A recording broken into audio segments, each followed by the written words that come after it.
Oh, can the Tuppet kids please stand up? That Hey, my hey, Judah my Emily. man for student side. Judah Emily. Where's my man for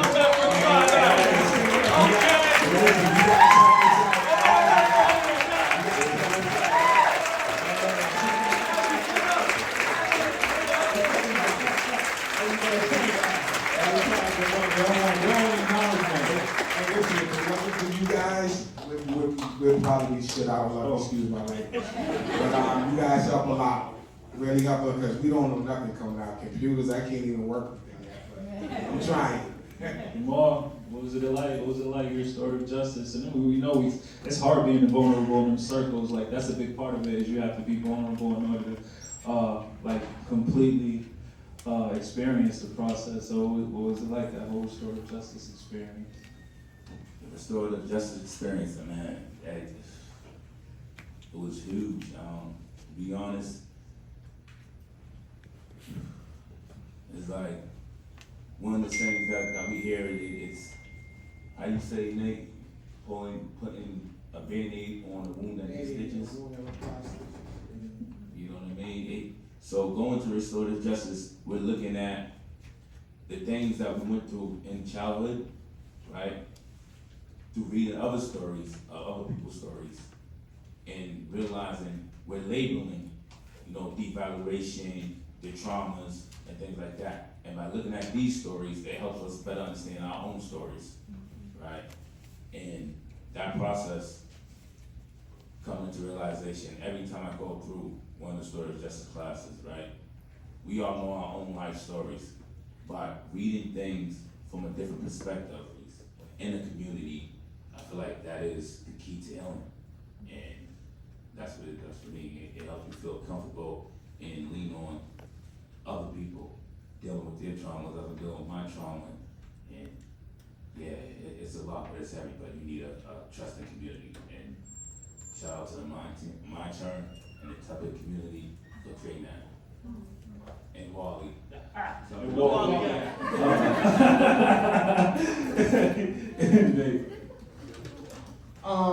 Yeah, for me, restorative justice is completely different. I remember being behind the wall and doing it, Vogue, all that stuff, you know what I mean? And I remember, Hillary and Dave coming in talking about, they're gonna have restorative justice, and I'm like, well, I already did restorative justice. And then she said, well, it might be a little bit different. And so, I'm not a perfect person. Part of being vulnerable is just keeping it real. Like at first I was like, man, I don't even wanna do it. I'll be honest with you.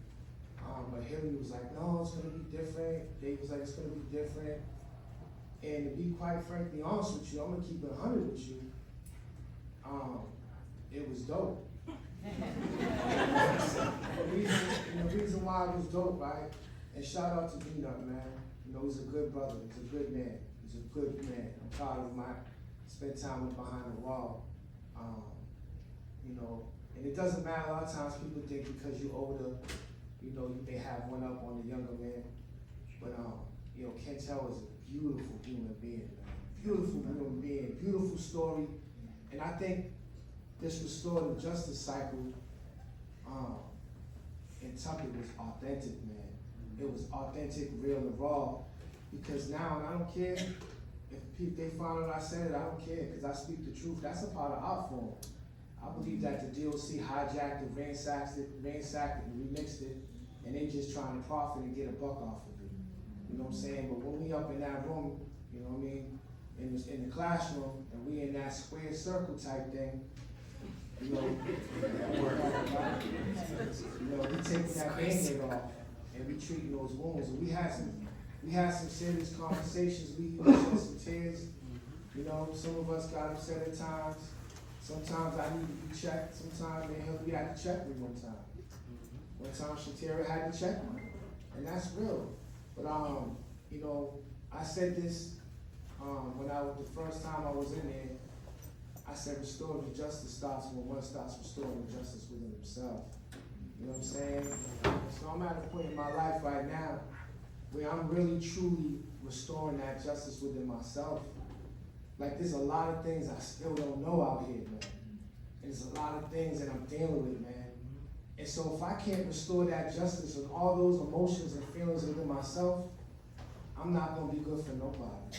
And that's why I see the whole different aspect of the restorative justice program in TUPIT being run by authentic individuals, not individuals, right, like the DOC who want to profit off the demise of our people. And so that's what I got out of that. Thank you. That's right. Everything we've been through, and I did 19. After everything that we've been through, how is it possible for people like us to be optimistic about our healing journey? I will speak for me. I always been out. Follow suit. And it's hard to, when you see your friends and you're changing and they think you're weird, because you've always been into stuff.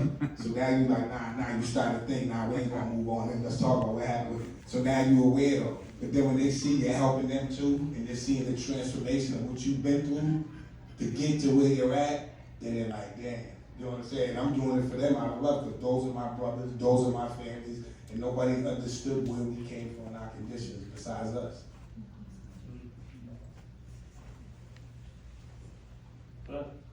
I would say, in one word, hope. You know, you gotta have hope. You gotta hold on to that hope. And that hope comes through resilience. I would say when I first came home, of course I was hopeful, and I came home and I was home for about 6 months before MyTern program found me, right?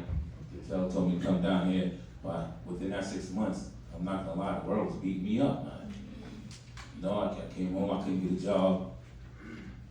Everything was hard, and I felt like a man down there on Mars. I didn't know how to set up the email accounts, all this, and yeah, I was resilient, and I was hopeful, but I was getting worn down and fast, and MyTern found me. They told me to come in, and I'm re-energized now. I'm ready to go. Why is it possible how we get here? Yeah, before I say that, man, I just want to we all be giving flowers today. So I just want to give Jim in the tech class, flowers. Where's Jim Falcon at?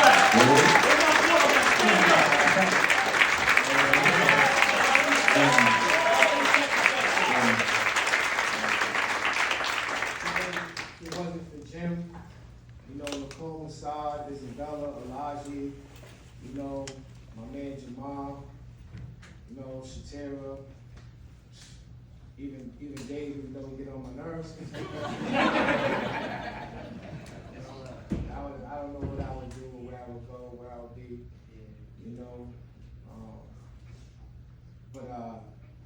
it's been a long road, man. Hamza will tell you this, man. The Quran said, just because you believe don't mean you won't be tested. You know what I'm saying? You're going to be tested, man. Am I right? Or I think you left, but just because you believe you won't be, just because you believe doesn't mean you're not going to be tested. And we keeping it real here. This is a part of art. It's a part of expression. Last week they dumbed me down. They gave me a job and took the job away from me, right? And then 4 hours ago, a family member passed away while I was on the job interview. You know what I'm saying? But you know what? Just because I believe, I know that God is not going to, is going to test me. And so, man, I have no choice but to be optimistic because, man, I don't want to ask the police for a roll of toilet paper. You know what I'm saying? I don't want to sit and watch Telemundo all day. You know what I'm saying? I want to smell perfume. You know what I'm saying? I want to hear Dave text me 5 million times a day to come to class. Right. Oh, you hear ding.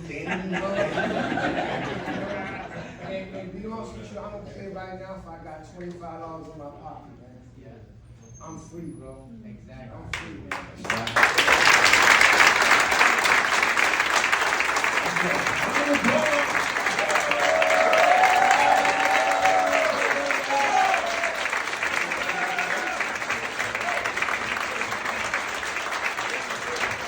Way, but also appealing to the crowd in a way that everybody's understanding and not just listening to you guys. Knowing your story is just being real. It's just like putting peanut butter and jelly on wheat bread. Ain't that easy? That's the problem today, is that we got people in places that ain't authentic. That's You right. know what I'm saying? It's like putting a circle in a square peg. You know what I mean? So whenever I talk, wherever I talk, I don't care if I'm talking in Wellesley, or if I'm talking in Mattapan, or if I'm talking in Tufts, or if I'm talking Massasoit, I'm always gonna be real and authentic. And sister, I wanna just thank you for the sentiments that you gave me, and I hope, man, that I planted a jewel that you planted to others. Big. And I second what he said. I keep it on you. I keep your eyes free. I don't bite my tongue. They ain't been through what I've been through. First of all, Brother Quintel, 19 years, 33 years, 15 years, 30 years. I'm a math guy. That's close to 100 years. It's 97 years. And I know some of you grew up at the time when I grew up, when there wasn't any restorative justice. It was just us. So to see you guys up there giving your testimony, first and foremost, I want to give you a huge round of applause.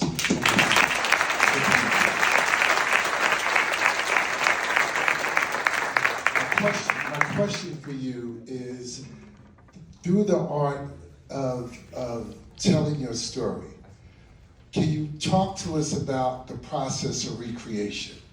You did real time, and now you're recreating yourself in part through your art.